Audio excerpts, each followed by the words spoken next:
1 Maccabees. Chapter 11. Then King Ptolemy of Egypt gathered a great army, numbering like the sand by the seashore, and many ships. He tried to gain possession of Alexander's kingdom by trickery to add it to his own kingdom. Ptolemy set out for Syria, speaking peaceful words. The people of the towns opened their gates to him. They went to meet him, because King Alexander had commanded them to do so, since Ptolemy was his father-in-law. But when Ptolemy entered the towns, he stationed forces as a garrison in each one. When he approached Azotus, they showed him that Dagon's temple had been burned. Azotus and its suburbs had been destroyed. Corpses were lying about, the charred bodies of those whom Jonathan had burned in the war. They had piled them in heaps along his route. They also told the king what Jonathan had done, throwing blame on him. But the king kept silent. Jonathan met the king at Joppa with great ceremony.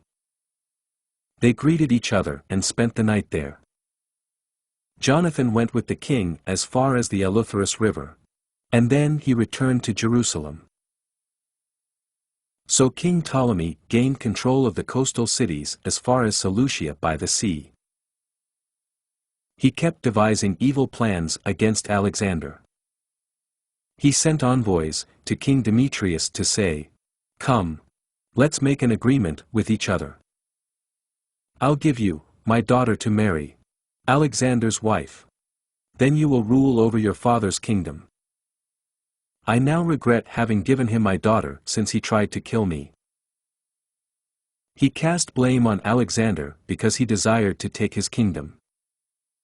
So he took his daughter away from Alexander, and gave her to Demetrius. Ptolemy was estranged from Alexander, and their hostility was obvious to all. Then Ptolemy entered Antioch, and put on the crown of Asia. Thus he claimed 2 crowns for his head, those of Asia and Egypt. King Alexander was in Cilicia at the time, because the people of that region were in revolt. When Alexander heard about it, he came against Ptolemy in battle. Ptolemy marched out and met him with a strong force and caused him to retreat. So Alexander fled into Arabia, to seek protection there. King Ptolemy was triumphant.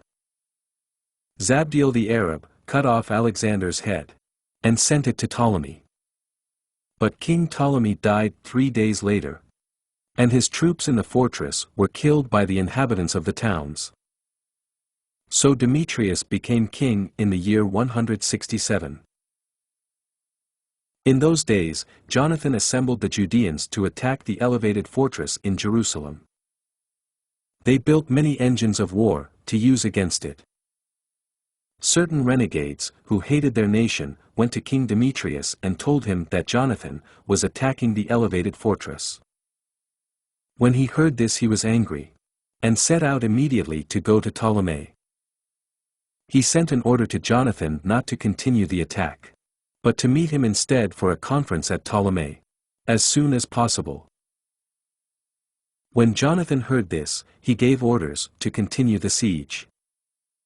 He chose some of the elders of Israel and some of the priests, and put himself in danger, because he went to the king at Ptolemy. He took silver and gold as well as clothing and numerous other gifts. Fortunately, he won his favor. Certain renegades from Israel kept making complaints against Jonathan. But the king treated him as those before him had done. He praised Jonathan in the presence of all his chief political advisers. He confirmed him in the high priesthood, and in as many other honors as he formerly had. He made him one of his leading political advisers. So Jonathan asked the king to free Judea and the 3 Samaritan districts from the payment of taxes. And he promised him 17,100 pounds of silver. The king agreed. He wrote a letter to Jonathan about all these things. King Demetrius, to his brother Jonathan, and to the nation of the Jews. Greetings. This is a copy of the letter that we wrote about you to our advisor Eusini. We're sending it to you also so that you may know what it says. Greetings from King Demetrius to his father Eusini. We have decided to treat the nation of the Jews well. They are our friends and keep their obligations to us. They show goodwill toward us. We have confirmed, as their possession, the territory of Judea and the 3 districts of Aphor-Emma, Lydda, and Rath-Ammon. The latter districts, with the entire region bordering them, were added to Judea from Samaria. To all those who offer sacrifice in Jerusalem, we have granted release from the royal taxes the king formerly received from them each year, from the crops of the land and the fruit of the trees. Furthermore, we grant them release from all other payments due to us from the 10th part gifts, the taxes, the salt pits, and the crown taxes, from now on. These exemptions are never to be cancelled. Therefore, be sure to make a copy of this letter. Give it to Jonathan and display it in a prominent place, on the holy mountain. King Demetrius saw that the land was quiet, and that there was no opposition to him. So he dismissed his troops, and sent them back to their homes. He kept only the foreign troops that he had recruited from the island nations. All the troops, who had served under his predecessors, hated him. Now Trypho had formerly been one of Alexander's supporters. He realized that the troops were grumbling against Demetrius. So he went to Amalchus the Arab, who was bringing up Antiochus the young son of Alexander. Amalchus watched over Antiochus carefully, until he might hand him over to become king, in place of his father. Trypho also reported to Amalchus what Demetrius had done, and told him about the hatred of the troops toward Demetrius. He remained there many days. Now Jonathan sent to King Demetrius the request that he remove the troops in the elevated fortress from Jerusalem, as well as the troops in the fortress, because they continued fighting against Israel. Demetrius sent this message back to Jonathan.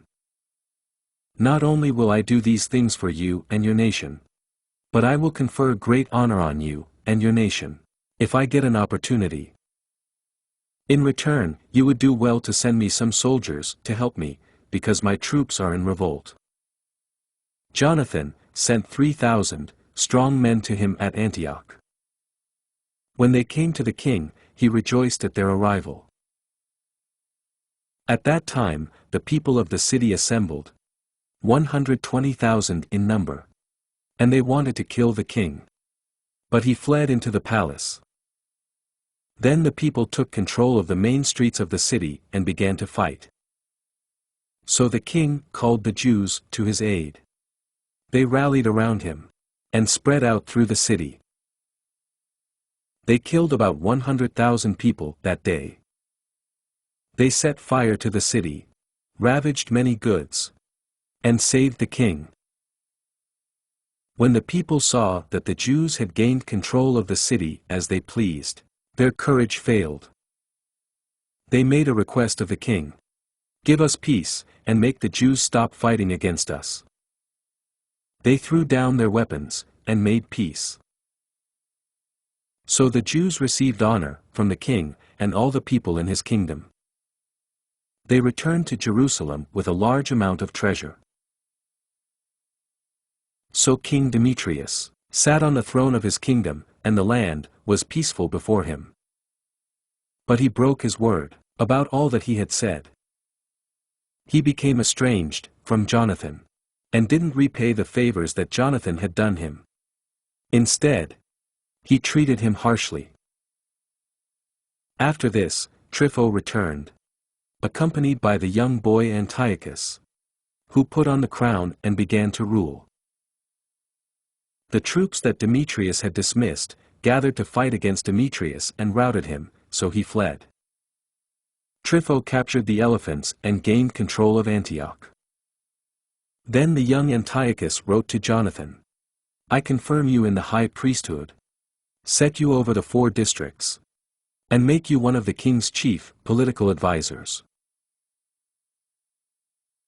He also sent him gold plates and table utensils, and granted him the right to drink from gold cups, dress in purple, and wear a gold buckle. He appointed Jonathan's brother Simon, governor, from the peaks of Tyre to the borders of Egypt. Jonathan traveled through beyond the river, and among the towns. All the Syrian army gathered to him as allies. When he came to Ashkelon, the people of the city met him and honored him. From there he went to Gaza, but the people shut him out. So he attacked Gaza, and burned and plundered the area surrounding the city. Then the people of Gaza pleaded with Jonathan, and he made peace with them. He took the sons of their rulers as hostages, and sent them to Jerusalem. And he passed through the country, as far as Damascus. Then Jonathan heard that Demetrius's officers had come to Kadesh in Galilee with a large army, intending to remove him from office. He went to meet them but left his brother Simon in the country. Simon camped before Bethzur and fought against it for many days, hemming it in. Then they asked Simon to grant them terms of peace, and he did so. He removed them from there and took possession of the town. He appointed troops to guard it. Jonathan and his army camped by the waters of Gennesaret. Early in the morning they marched to the plain of Hazor, where the foreign army met him. They had set an ambush against him in the mountains, but they themselves met him face to face. Then the men waiting to ambush emerged from their places and joined the battle. All the men with Jonathan fled. Not one of them was left except Mattathias, Absalom's son, and Judas, Calphi's son, commanders of the army forces. Jonathan tore his clothes, put dust on his head, and prayed. Then he turned back to the battle against the enemy, routed them, and they fled.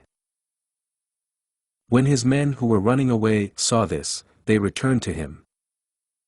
They joined him in the pursuit as far as Kadesh, where they camped. As many as 3,000 foreigners died that day. Finally, Jonathan returned to Jerusalem.